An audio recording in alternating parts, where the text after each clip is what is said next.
just sent AP from Bellamy over to the warehouse to pick up like an extra kindergarten pack. We still need to cover. I think we have to wait. Yeah. Good afternoon, everyone. We're going to bring to order our district level curriculum committee meeting.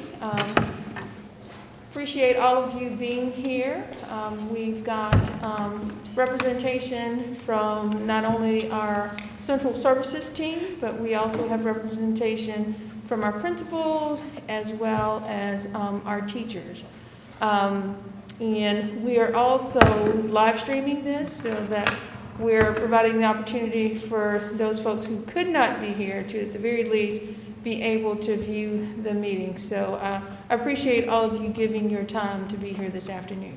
For our agenda, we have one primary area that we're going to focus on, and it is to provide updates on the implementation of the curriculums that the district is supporting this year. And so with that, I'll turn it over to Dr. Silver. And Dr. Silver, if you'd like to introduce your team members as they come up to present, that would be wonderful. Thank you, Dr. Smith. Good afternoon, everyone. To follow up and provide some context, the last time that our team presented to this committee was back in March. So our goal for today is to share with everyone the work that has been done and what has been taking place with the implementation of our new district-wide curriculums. Today, we'll provide an update for our literacy and mathematics curriculums for both elementary and secondary. Starting us off, we will hear from literacy, and that will be Ms. Maureen Hill, followed by Ms. Sarah Jelinski, and then we'll shift to mathematics, and we'll hear from Ms. Red, followed by Ms. Martin, and at the end, we'll stand for questions. So I will turn it over now to Ms. Hill. Okay, good afternoon. I'm excited. I am the K-8 ELA lead teacher for the district.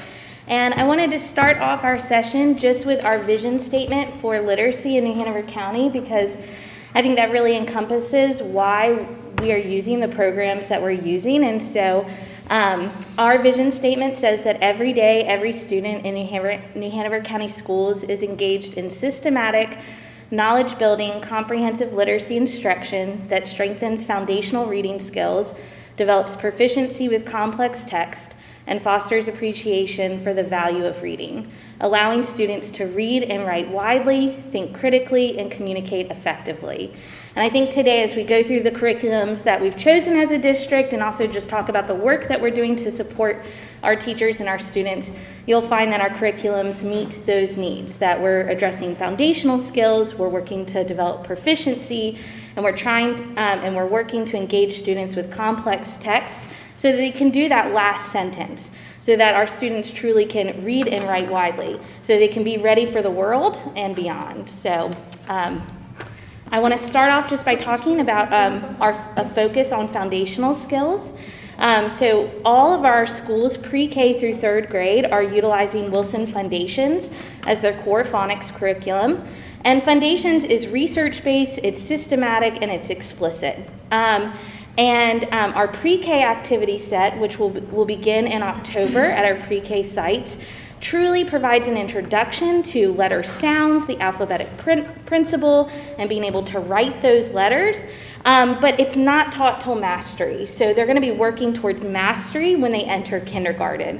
And then from kindergarten to third grade, we learn phonics in a systematic way, knowing that students learn how to read. It's complex. And so Foundations does a really great job of explicitly teaching those skills, but also really engaging our students in that work through multi-sensory learning. So a Foundations lesson truly, we hope, is fun for all of our students because it is a lot of back and forth between the teacher and the student. So students are never just sitting and listening, they're truly interacting, they're tapping out sounds, they're decoding, they're echoing, and there's so much repetition and spiraling to really make sure that students gain that strong foundation, and it provides a lot of opportunity for feedback for the students and the teachers.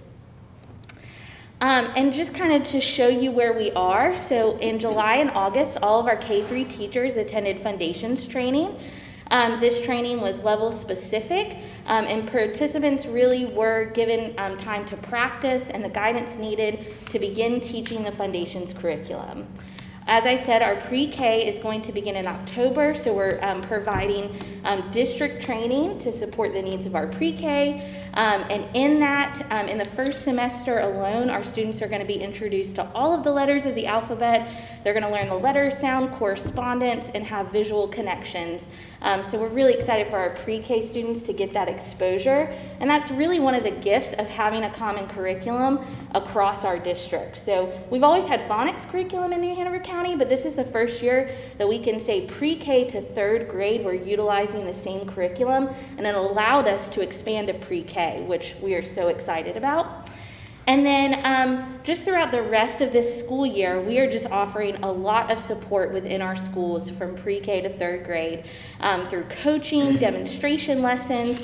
We are tapping into the talents of our teachers to create exemplar videos because we have so many teachers who are already doing this work really, really well, and we want to learn from them. And then our team, along with our administrators, are going to be doing walkthroughs and providing feedback.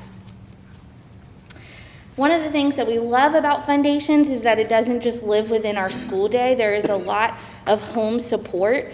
And really, this is so important to us because we know that the work of literacy, we have to engage with our families and our community to really support students and get them to proficiency. So, Foundations offers a couple opportunities for home support. We have parent videos that are provided with each unit, because we know learning to read is complex, and Foundations is truly unique in the letter sounds that it uses, the verbiage that it uses.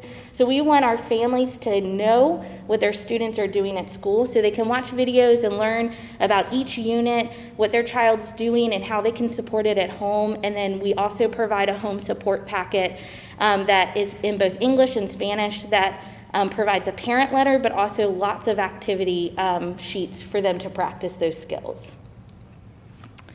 And then this is new to our district, Geodes, which I think this is what the piece of curriculum that I'm most excited about that we've added to all of our schools K-2 this year. We've been using Foundations in the majority of our schools for a long time, but one of the things that we've seen over the years that was missing was this opportunity for students to apply those phonics skills through authentic, real text. So decodable text in the past, where students can practice decoding, is usually really simple. There's not a story. It doesn't offer rich vocabulary. And Geodes is a unique and really kind of innovative text that's really kind of new on the market.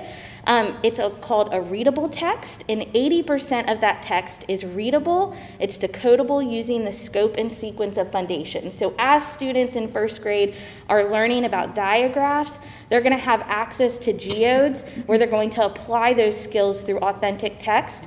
But that text goes beyond just decoding. It offers a rich story, beautiful art, and really strong vocabulary to also really meet the whole needs of a reader. So all of our K-2 classrooms are getting those books. They get about 384 books in each classroom.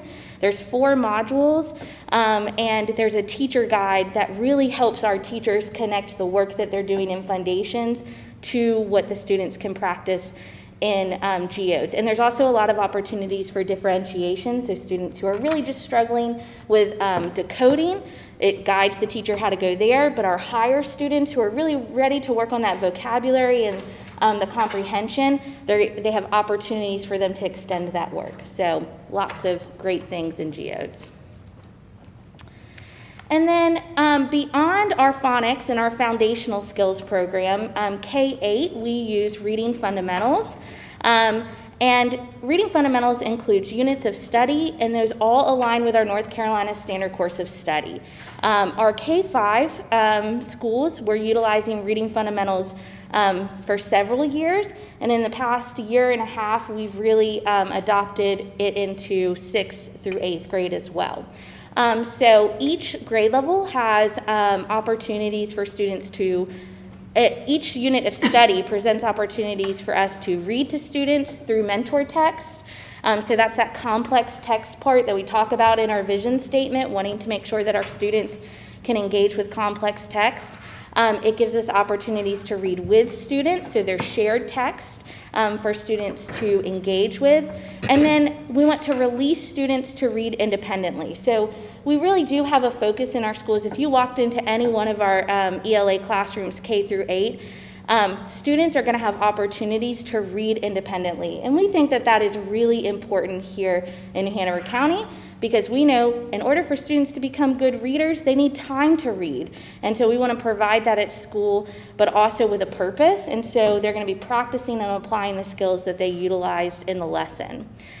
Each grade level has 4 units of study. They begin with launch. They have fiction, nonfiction, and then depending on the grade level, they either have a poetry unit or a science or social studies content unit.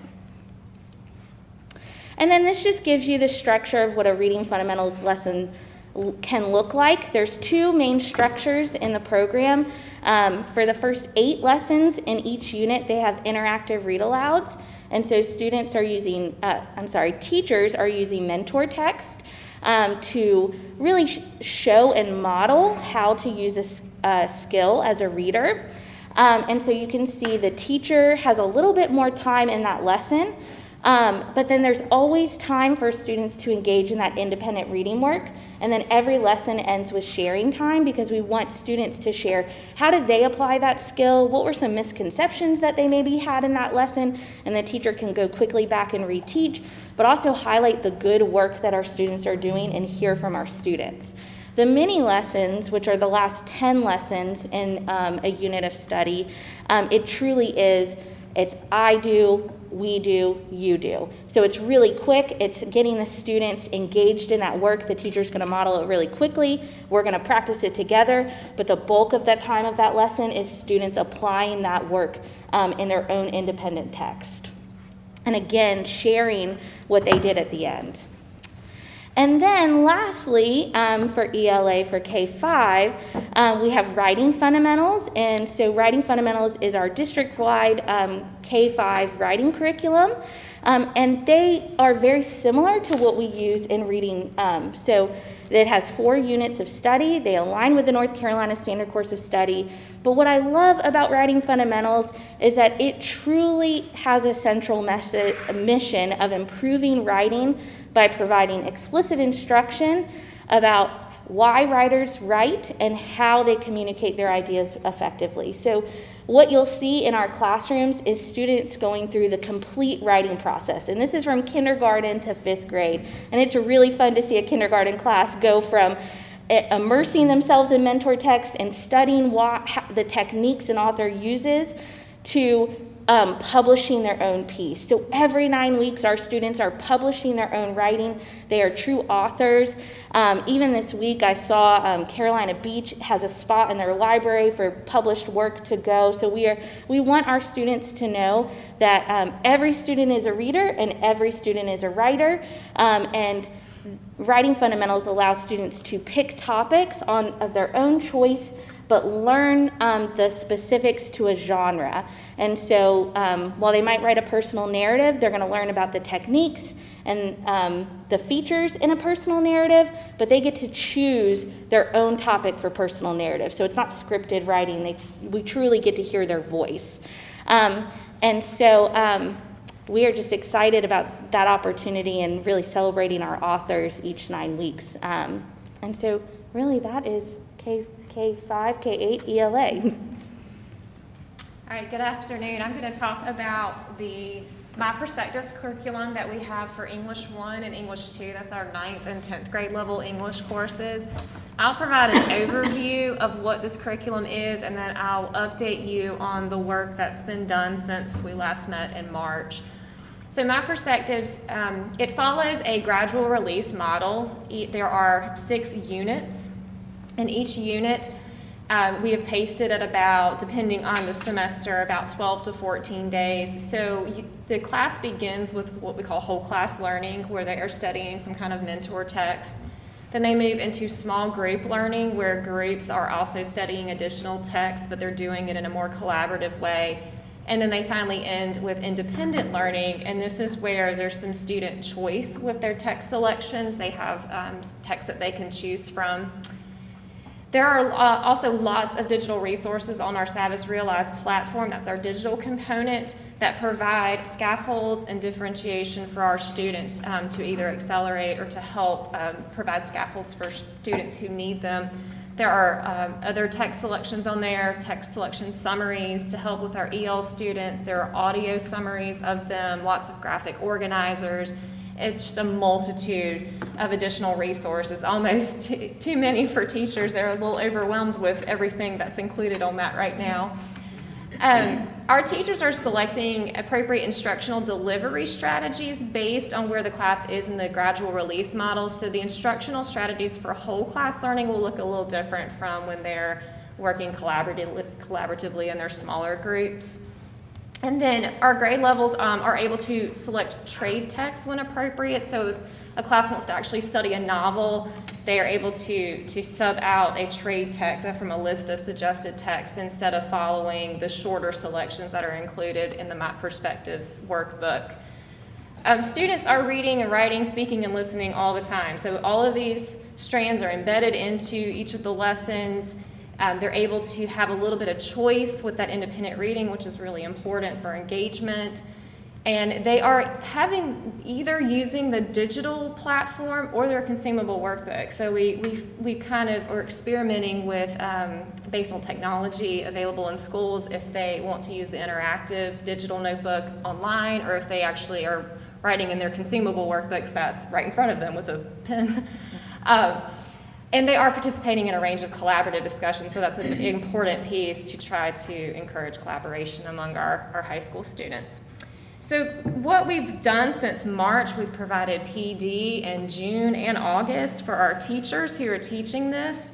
I've met with school leaders to kind of give them an overview of what this curriculum is. And where I'm really seeing a lot of impact is during the PLC meetings, where I can really get into some smaller groups and we can discuss strategies on how to approach certain parts of the curriculum. If they're having obstacles, maybe we're brainstorming ways to make it work for them. And then we're training the instructional coaches to provide support for this curriculum as well. So a lot of the benefits that I've already observed with this is great for new teachers. And we have a lot of them right now in our district for English, and so they have really saw the benefit of having this. It's aligned to our standards, and so it's helping them to make sure that they're teaching grade level appropriate material. And it's actually encouraging more discussion and collaboration among teachers. Now that we finally have a common curriculum, I see a lot more discussion happening among teachers. So that's very encouraging. And this also provides us opportunities for common assessments. Our digital platform has selected response unit tests that teachers can give, and then this is great for data collection. So they can provide a common assessment for all of their students, and then in their PLCs have data that they've collected that they can look at and analyze. And so, we have a few obstacles, as with any implementation of a curriculum during its first year. It's going to have some bumps along the road. The pacing has been a little intense, and so we're researching right now what other districts who have used My Perspectives are doing for pacing. And then just kind of little things here and there, like having space to write in the workbooks is limited in some ways, and so we're working through those. And then our future plans, we are looking at expanding into English 3 and 4 possibly down the road. Right, thank you. Okay. Good afternoon. My name is Ryan Redd. I'm the lead K-5 math teacher for the district, and we are rolling out Eureka district-wide this year. And since we last met in March, we have provided all K-5 teachers with professional development in Launch Eureka, which is more like the why behind Eureka, and then as well as fluency in action. And because Eureka, the Launch Eureka program is more about the why behind why we're doing what we're doing, over the summer, I provided opportunities for teachers to come in and look at their first module that they would be teaching and unpack that and say, okay, now what does this look like in the classroom? And if teachers couldn't come in, I made some recordings available. And then in April, we also provided some professional development to our principals and instructional coaches, as well as our assistant principals on Lead Eureka. So what are the things that they should be seeing in the classroom and how can they support their teachers?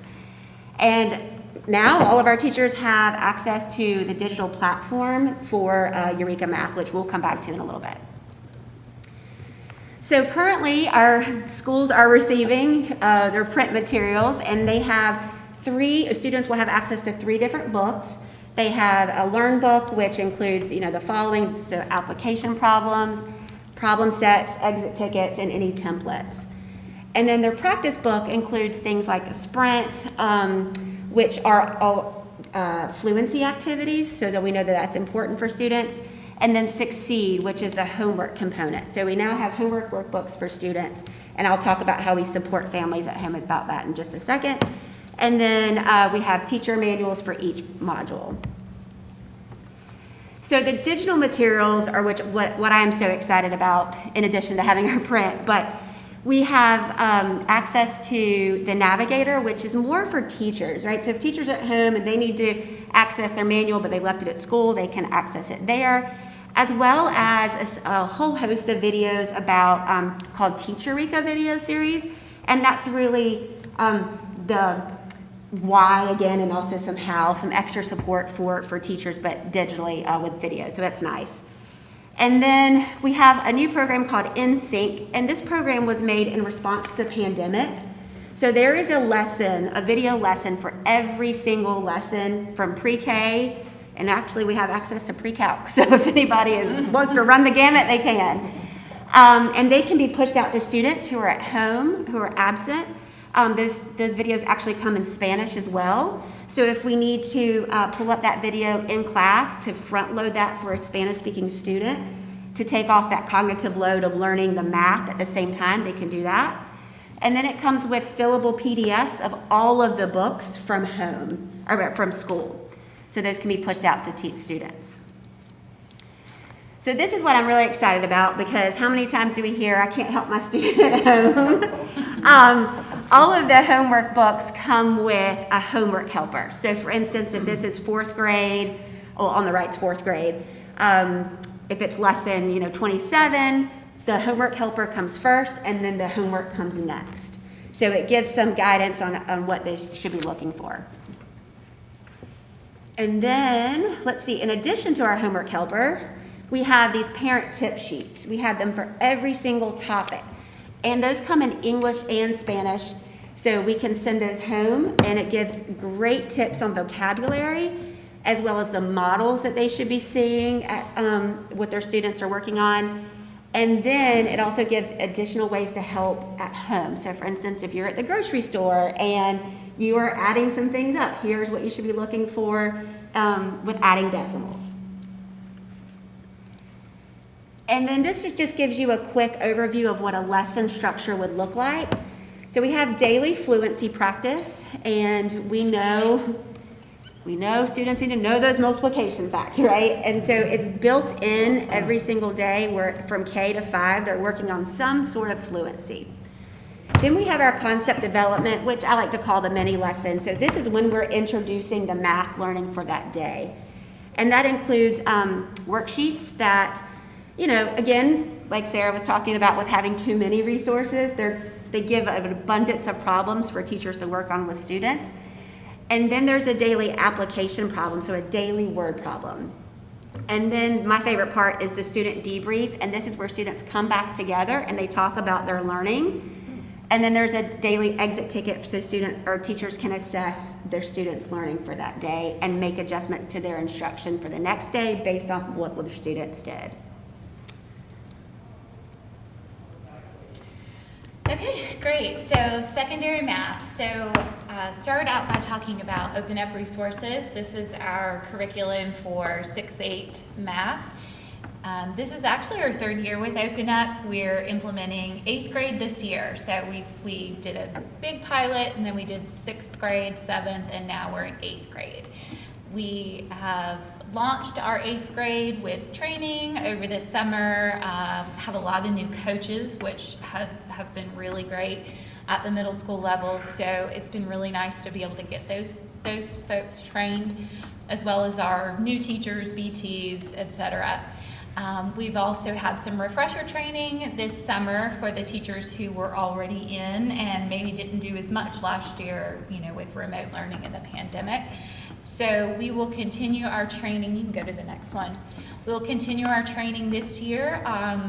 Our instructional coaches are actually going to be partnered with a coach from the company, and so they're going to have monthly check-ins with, in addition to the check-ins with me, they're going to also have check-ins with an Open Up trainer, and so they will be able to get coached in their coaching, so to speak, along the way. We will also be doing some learning walks where the company will come in and alongside the principals and the coaches will be able to go into teachers' classrooms and really look at giving feedback on the implementation of the Open Up lesson. So that will continue throughout this year. Materials are in, and there are lots of them.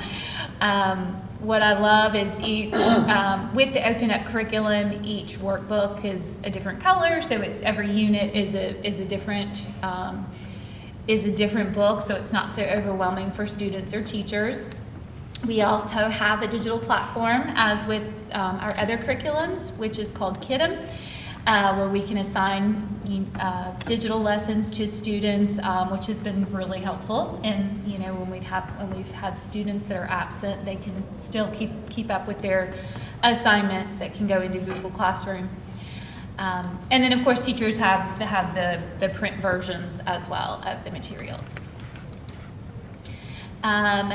So kind of looks a little bit similar with our lesson structure to what students are used to in Eureka. We've got a warm-up followed by 2 to 4 classroom activities. And what's really great about the Open Up lessons is they're not just your sit and get lessons. Students are partnered in many cases. Some of them are teacher-led, but most of them really are student-led, student discovery. And that's what's really different about this curriculum. It is definitely more student discovery than just a teacher telling and giving notes like we may be used to. We've got practice problems and then lesson summaries, as well as some acceleration opportunities, which are called Are You Ready for More? And then we have the cool downs, and so the warm up and the cool down. And so those are our exit tickets. Those are really our formative assessments that we are collecting each day from our students. And just a couple of snapshots here. One of the things I've been hearing, can you go back one more? What I've been hearing from teachers is, it's a lot of reading, it's a lot of preparation, and they've done a really good job of giving a condensed lesson plan for teachers, so it's a quick snapshot into the lesson, and that's what that top right is. And so I'm trying to work with teachers on, figuring out the best way to plan those lessons every day. And then just a couple of examples of what we're seeing in the classrooms. It's been so exciting to see kids back in seats, and as you can see from the couple of pictures here, our students are collaborating, they're getting up and they're explaining their processes. The teacher in one of the photos here was using Pear Duck, so she was able to call on specific students based on their responses that she could see from their tablets, and then calling them up to the front, because that's one of the greatest things about a problem-based curriculum, and really for math, allowing students to use the methods that work best for them in their head, because we don't all learn the same way. And so calling students up and justifying their thinking, working with one another, it's just been really great to see so far. Did want to mention that we have a couple of schools that are using Open Up, but they're using it through the Desmos platform, and those schools are listed here. And they're receiving very similar training. It's the same curriculum, but it's in a different platform called Desmos that we use throughout our schools. And again, a couple of photos of students interacting with the Desmos, and the teacher has a lot of control over the screens and can really pace students and see responses firsthand, which has been great and really works well in our schools that are one-to-one. With our curriculum, we do have some support for families as well, and these are the things I've been sharing with teachers and making sure instructional coaches are aware. Just like with the Eureka, we've got the one-pagers that we can send home, and we also have the digital parent support, and I know as a parent, for me, I love getting those Eureka pages home because I don't always know. And so this is super helpful for parents because they really have the information at their fingertips, and it's in friendly language so that it's very understandable. But those are we also have videos as well that can be shared, again, just for some extra help, but also for students that might miss class or whatever. So we're sharing those as well. For NC Math 1, we have adopted Envision, Integrated Math 1, and it is the North Carolina version, so it's aligned to our standards.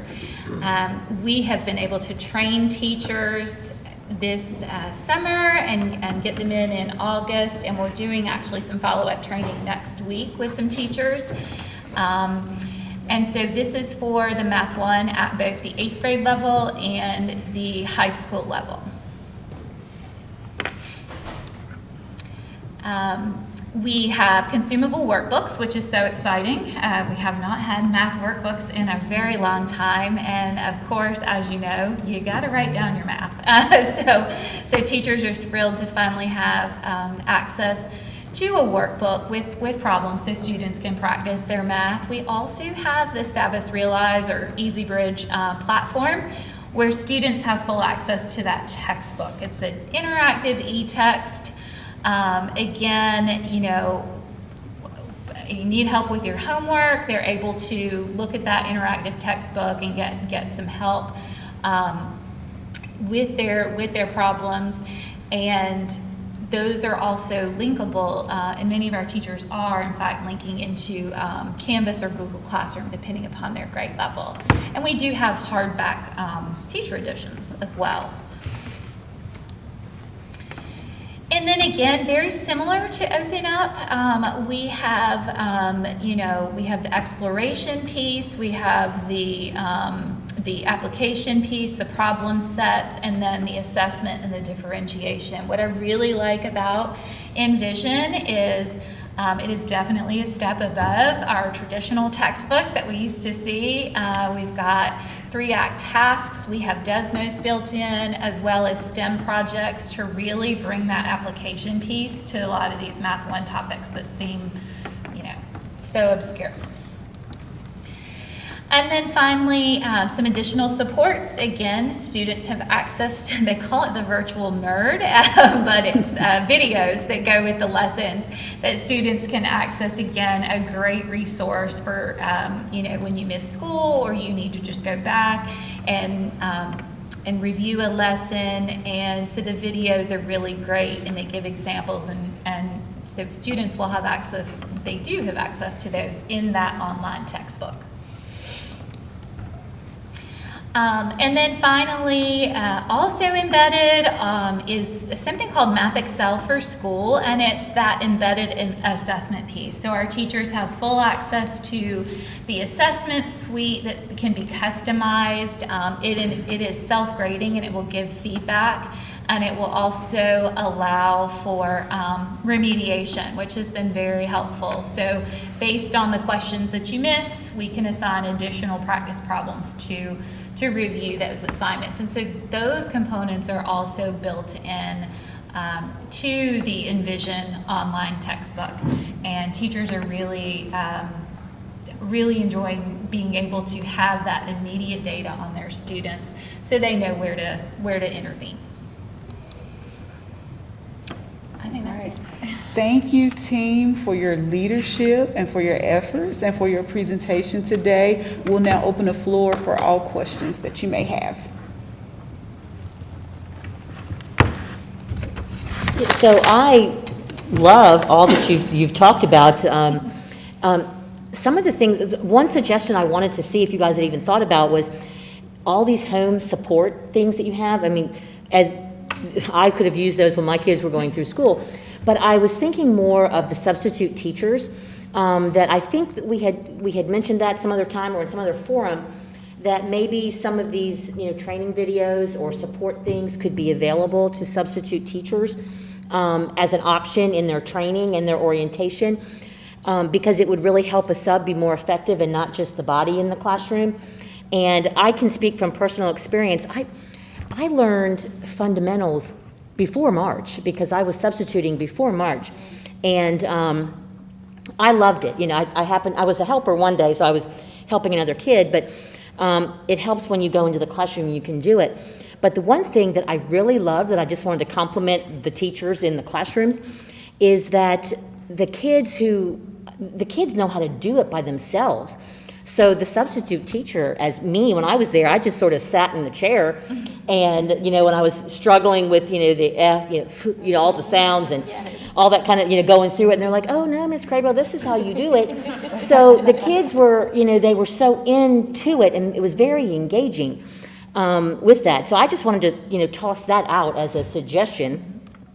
I loved the writing component because we're already prepping our little kindergartners and to how to apply for scholarships, how to apply for, write essays for their college applications, and just learning. And the Azalea Festival has a writing contest I'm going to talk to you about, where they can win some money and ride on floats, But, I loved that whole concept. But the thing that I just took away from this most is the parent component, because there's so many times when you just, with all the new things you guys bring out like every other year, at least back when my kids were in school, it's like the stem and tree math. I'm a dang engineer, and I could not get the stem and tree. It was just killing me.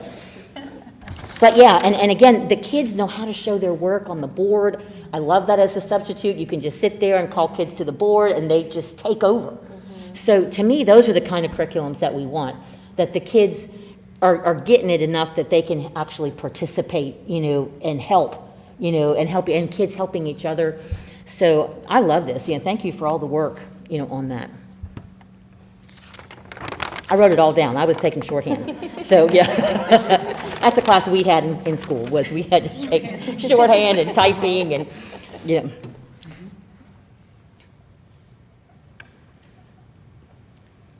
All right, any other questions, comments? Anything, maybe even anything we missed, or particular curriculum area or resource that you'd like to have more information in regards to? Yes? Well, I'm interested in science at this point. I think we've gone over a lot of other areas, and also more information on, my goodness, electives. That's often what keeps the kids in school. That's just the reality of the age group. So, if this is for future presentation, those are some things that I would really love to hear about. You guys did great, and I'm sorry I was late. I had 2 car accidents in my family yesterday. Oh, wow. No. You should see what I'm driving right now to get here. It's 2005 SUV's been through the woods a lot, so, but I'm here. But yeah, that's the kind of things I think that we could really benefit from, and I really appreciate what you did today. It was great. I learned a lot. Thank you. Well, and I appreciate your comment. I think what we're looking at for our next meeting will be related to career and technical education. Oh, that's good too. So I think that probably will take, if not the entire meeting, definitely the bulk. And Dr. Silver, if you want to talk about your new addition to your team. Surely. And the role that represents. We are so pleased to be able to have a K-12 science lead that has just began, Mr. David Glenn, and prior to assuming this role, he served as our STEM educator. So we are so excited to have him, and we have made that transition from Ms. Martin and Ms. Red over to Mr. Glenn. So we had him today working with our secondary instructional coaches. So he has dived in head first. So we have big plans for that. He's already been in the schools doing walkthroughs, providing resources. And he has that STEM background. So we just know that we're going to really take off this year with STEM, and we're going to see STEM showing up more in our secondary space because we've done a great job of it in elementary. So now we're hoping this year that we're going to be able to continue that throughout to the secondary space as well. I do know that we are in the process of planning to really offer some science professional development to our elementary educators as well, because we know that that exposure in the early grades, K through 2, is so important to us. So we really want to focus on making sure that we give them what they need and we empower those educators to feel comfortable in teaching science, because we know and we understand that lots of times in our early grades, K through 2, our teachers don't necessarily have high comfort levels of going out and doing those STEM activities or those grand challenges or even hosting labs in their courses. So we really want to empower them. So that will be one of our big focuses for this year. Thank you, appreciate that. All right. May I add Yes. one more thing? I'm sorry. I forgot to mention it, and I think I'd be remiss if we didn't talk about learning loss for K-5 math especially. But within the new digital platform, we have access to what we're called pre-module assessments. So it assesses a student's foundational content knowledge to enter into that module. So then a teacher can quickly see, is it my whole class who's having issues with third grade place value with addition and subtraction? So that fourth grade teacher could know that, okay, I might need to go back and reteach it when it's appropriate instead of waiting till they're starting to teach the fourth grade standard and they're like, whoa, wait a second, we need to back up. So we can kind of do it just in time when it's needed. So just wanted to make sure you guys knew that. So when is that assessment given, usually in the school year? It depends. So there's one for each module. So instead of like assessing everything that a student might know about the whole grade level's work, it goes individual by content, or excuse me, by concept. So it really depends on when that teacher's ready to give that assessment, and they're typically like 10 questions at the most, and they can drill down and get to where a student is maybe struggling. So for instance, I showed Ms. Martin her daughter's second grade pre-module assessment, and she said, oh, she has to count each dot. She doesn't quickly see 10 circles. And so it's neat to be able to see that, and so then the teacher is able to plan for that remediation prior to teaching versus waiting until the last minute. And may I say, I'm so appreciative that it's on an iPad. Yes. That they can all just get on there and do that little pre-test is wonderful. And it's not paper and pencil. And it's really cool because you can actually see if a student has to draw out something, you can actually see what they're, what they've circled and how they've circled Very it. helpful. It's actually pretty neat. So thank you. It's great, yeah. Then one last question. So every one of the components in everybody's, curriculum, it looked like there was a digital component. Have we had the opportunity to really dive in and use that with as school started because of quarantine kind of issues? And has that been well received, or has it been difficult, or what do you think? Well, and I can speak to math because we have those videos which I watch just to see like, how is that taught? Like, I want to see it. But it really depends on the access at home, whether they're able to access it. But it has helped, right? It's not in replacement of, but it has helped it's taken a lot of the work off the teacher. When, they may have 4 or 5 kids out, they don't have to create those extra videos or find anything extra. It's all right there and aligned to what's going on in the classroom. Most of our high school teachers are using their Canvas still. I think many of them are like, well, I have it, and then once they started seeing that that students are out with quarantine or whatever, they have really just been able to dump their lesson in or turn them on and off and everything. So I think at the secondary level, it's definitely being used. Are the digital stuffs, can they be used on a phone if a kid doesn't have, an iPad or a computer? So they can be I used. think that's how I mean, it's our hard, I mean, I high can't schoolers imagine do it. doing math on my phone, but if you had to, then.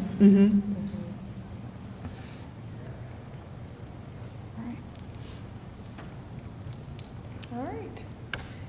Any additional questions, comments, anything anyone would like to share? If not, then I'd love to thank all of you for being here this afternoon. I too believe that this has been extremely informative and really appreciate and applaud not only the hard work and the diligence of the team that's here today, but just all the hard work of the principals and the teachers and the teacher assistants, custodians, office staff, everyone working inside the schools, as well as those folks who are working diligently to get our children to school and keep our buildings operational and our buses running. Hopefully I haven't forgotten anyone. Our parents. Oh, yeah, school nurses and SROs as well as our parents. This is really a heavy lift. We have extremely high expectations. And folks are just really rising to the occasion and exceeding those. And yes, and we surely cannot forget our parents. So yes, so thank you. Yes, That ma'am. prompted one last question. Yes. You guys used to have family curriculum nights, at your school. So are we still doing that?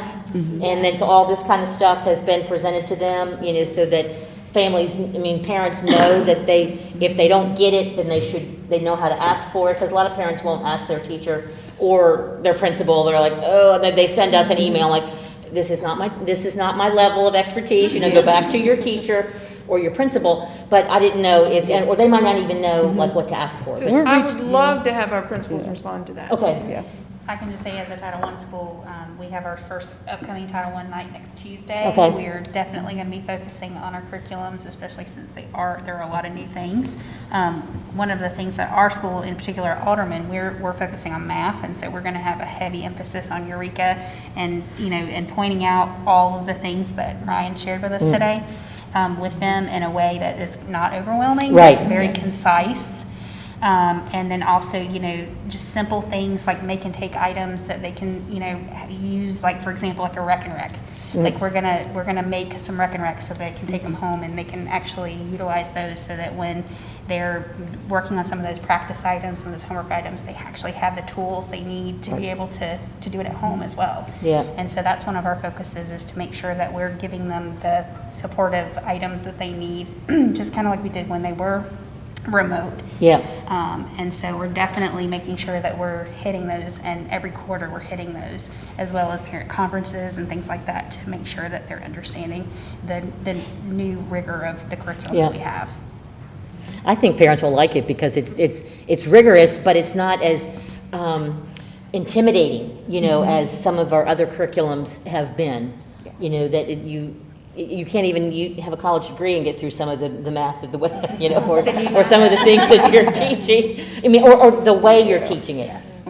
So yeah, And also awesome. to deal with learning loss, we're definitely, like at our school, we're really focusing on the acceleration piece. Love, yeah. And so, because, I can just speak to, again, my school, but, we had a large number of students that were missing from that point in time. And so we're trying to, get back into a situation where everybody is at school full-time and ready to learn in a way that, we know that we can't fill all those gaps, but we're going to do the best we can so that they're successful with what they need to be doing on grade level right now.